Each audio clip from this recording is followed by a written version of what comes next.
Welcome back to the deep dive. Today we're heading somewhere really special off the typical tourist map. Yeah, we're venturing deep into Texas, into the amazing landscape of Big Bend National Park. And focusing in on one particular gem, the Boquillas Canyon Trail. It sounds intriguing already. It really is. Big Bend itself is just vast. You've got mountains rising out of the Chihuahuan Desert and the Rio Grande carving this incredible path. The river that forms the border with Mexico. Exactly. And Big Bend has these three main areas, right? One being Rio Grande Village, and that's where you'll find the start for Boquillas Canyon. Okay, so this trail, it's more than just a walk in the park then. There's history, beauty. What's the hook? Well, the hook is definitely that blend. You get stunning natural beauty, sure, but also this really unique cross-border cultural experience that you just don't find anywhere else. All right, let's zoom in on the trail itself. For someone planning a hike, what should they expect? Is it a huge undertaking? Actually, no. That's one of the nice things about it. Compared to some other Big Bend hikes, Boquillas Canyon Trail is pretty short and accessible. Oh, okay. How short are we talking? It's about a mile round trip. Yeah. So, you could easily do it in an hour or so, maybe a bit longer if you take your time soaking it all in. Yeah. And it's right near Rio Grande Village, so easy to get to. And the terrain, is it flat or are we climbing? There is a climb to get into the canyon. It's maybe, about 100 feet of elevation gain. Nothing too strenuous. Okay. Comparable to, say, Santa Ana Canyon's entrance, another famous spot there. Yeah, that's a good comparison. Similar kind of climb, maybe just a little less developed, fewer railings and formal steps in places. Feels a bit more rugged. Right. You mentioned Santa Ana. How does Boquillas feel different? What's its personality? That's a great way to put a personality. Santa Ana can feel incredibly powerful, almost overwhelming with those sheer, towering walls right next to you. It's dramatic. Boquillas, it has a different vibe. The walls aren't quite as high right where the trail is. It feels more open, maybe softer. Some people describe it as having a more, graceful, quiet feel. Interesting. So less imposing, more inviting, perhaps? Yes, something like that. You still absolutely see the power of the Rio Grande, the sculpted rock, evidence of past floods. It's definitely a canyon. But the trail part is just a taste of the larger canyon system. Exactly. The trail gives you a wonderful glimpse, but the Boquillas Canyon system overall is actually the biggest, the most massive in all of Big Bend. Wow, even though the trail is short, how high do the walls get further in? If you were doing, say, a multi-day river trip through the whole canyon, you'd see vistas where the walls soar up to, 2,600 feet. It's truly immense. Incredible. Okay, paint a picture for someone standing there on the trail. What are the sensations? All right, so you start walking, and the path leads you towards the river. Yeah. You might feel the soft, sandy soil underfoot near the banks. You can hear the gentle sound of the Rio Grande flowing. Look across the water. That's Mexico right there. It's close enough, as one source joked, that you might feel tempted to skip a stone across. Just because you can. I love that. Right. And you look up, see the rock formations, the layers of limestone telling stories of geologic time. There's this sense of quiet vastness. And the river itself, it's not just scenery, it's the lifeblood, right? Wildlife. Totally. The Rio Grande created this canyon, and it supports so much life, especially birds. It's a corridor for them. And always look down at the muddy shoreline. For tracks. Exactly. You might see raccoon prints, deer, javelina maybe, signs of who else shares this space. So beautiful hike, relatively easy, right on the border. Yeah. But then comes the really unique part we hinted at. Yes, the Boquillas crossing. This is where the adventure takes a fascinating turn. You can actually cross into Mexico from the national park. You absolutely can. There's an official port of entry specifically for this purpose. Okay, that's amazing. If someone listening is thinking, I want to do that, what are the nuts and bolts? The must-knows. First, location.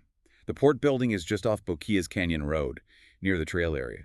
Second, hours are crucial, and they change seasonally. Right. What are they typically? Okay, so for the winter season, roughly November through April, it's Wednesday to Sunday, 9 a.m. to 4 p.m. Wednesday to Sunday, 9 to 4. Got it. Then in summer, May through October, it shifts to Friday through Monday. Same times, 9 a.m. to 4 p.m. But seriously, always check the official MPS website before you go. These things can change. Good advice. Always check official sources. Anything else vital? Yes, timing your return. You need to be back at the U.S. Port of Entry building by 3:30 p.m. at the latest. They close sharp at 4 p.m. Don't get stuck. And the absolute essential item. Your passport, a valid, actual passport book, not a card, not a photocopy, not a driver's license. Your official passport, no exceptions. Okay. Passport ready. Walk me through the crossing process. So you go into the U.S. building, show your passport to the Customs and Border Protection officer, check out, basically. Huh? Then you follow a short little trail down to the riverbank. And that's where the famous rowboat is. That's it. The Boquillas Ferry. It's usually a small rowboat operated by folks from Boquillas. Costs $5 cash for a round trip. $5 for an international ferry crossing. That's charming. Isn't it? It really feels like stepping back in time a bit. Now, sometimes, if the river's really, really low, Yeah. you might see the operator just kind of walk the boat across, or you could technically wade. But honestly, paying the $5 is the way to go. It directly supports the community over there. That makes total sense. Okay, you're on the Mexican side. What's next? You'll see a sign. Bienvenidos Boquillas del Carmen. Welcome. The town itself is about, 3/4 of a mile away from the riverbank. And how do you get to town? Walk. Walking is definitely an option. It's an easy stroll, maybe 15, 20 minutes on a flat dirt road, or for a bit more adventure. Let me guess. Donkeys. You got it. You can hire a burro for about $5, or sometimes there are pickup trucks offering rides for maybe $10. Part of the fun. A donkey ride into town. I like it. Once you're actually in Boquillas, any more formalities? Yes, one important step. You need to check in at the Mexican Customs office.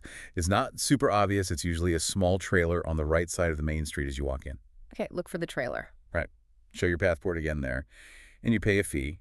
Currently $7 US per person, goes towards local conservation, and they give you a little brown wristband. $7 for conservation, and US dollars are okay. Yeah, US cash is widely accepted for pretty much everything. The fee, the ferry, food, souvenirs.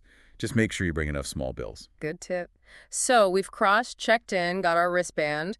We're in Boquillas del Carmen. What's the vibe? What can you do? It's a really interesting experience. It perfectly complements the hike. You know, it's a small, quiet, traditional Mexican village. You could easily spend a half day just wandering around, soaking it in. Sounds relaxing after the hike. What kind of things are there to see or buy? Well, you can definitely just enjoy the atmosphere, maybe practice a little Spanish. Folks are generally friendly. There are local artisans selling crafts. Oh, yeah. Like what? You'll see things like wire sculptures, little animals, road runners, that kind of thing. Also colorfully embroidered items, textiles. They make nice souvenirs. But be careful what you buy to bring back, right? Customs rules. Absolutely. Big heads up there. Avoid any food items, anything made from bone or feathers, and definitely no rocks or plants. U.S. Customs will likely confiscate those. Stick to the handcrafted stuff. Got it. What about food? Can you grab lunch there? Oh, yeah. There are a couple of simple local restaurants. Jose Falcon's is probably the best known, been there a long time. And Boquillas restaurant is right nearby, too, run by a related family. Nice. Authentic local food. Pretty much. Simple, tasty Mexican dishes. It's a great chance to try something authentic. And safety-wise, people might wonder about crossing the border. Is Boquillas considered safe for tourists? Generally, yes. Very much so. You have to remember, this town's economy is almost entirely dependent on tourism from the park visitors. Ah, right. So they have a strong interest in keeping it safe and welcoming. Exactly. It's a small community. Yeah. Just use common sense like you would anywhere. Be respectful, and you should have a really positive experience. Okay, circling back to the nature side for a sec. We mentioned birds along the river. Any specific highlights in the Boquillas Canyon area? Well, the whole Big Bend region is fantastic for birding. While you're on the trail near the river, you'll see various riparian species. If you were on a river trip deep in the canyon, Yeah. that's where you have a better chance of spotting peregrine falcons. They nest on those high cliffs. It's pretty spectacular to see them soaring. Wow, endangered peregrines. That's amazing. Yeah. And, managing wildlife across an international border like this has its challenges. Different laws, different attitudes sometimes between the U.S. and Mexico regarding conservation. It's complex. I can imagine. You mentioned river trips a few times. That's another way to see Boquillas Canyon. Definitely. A multi-day rafting or canoeing trip is a totally different immersion. You're in the canyon, floating between those massive walls, running gentle rapids. Sounds incredible. It is. You get to camp on sandbars, hike into hidden side canyons, maybe see El Pico, that iconic peak over in Mexico's Sierra del Carmen Mountains. Just remember, you need permits for those overnight river trips. Right. So the trail is like the perfect introduction, the appetizer. That's a great way to think about it. The trail gives you this fantastic, accessible taste of the canyon's beauty and the unique border culture. The river trip is the full-course meal, a deeper dive. This has been fascinating. The Boquillas Canyon Trail really does sound like a standout experience. It's got the nature, the geology, the history. And that incredible, tangible connection to another country, just a rowboat ride away.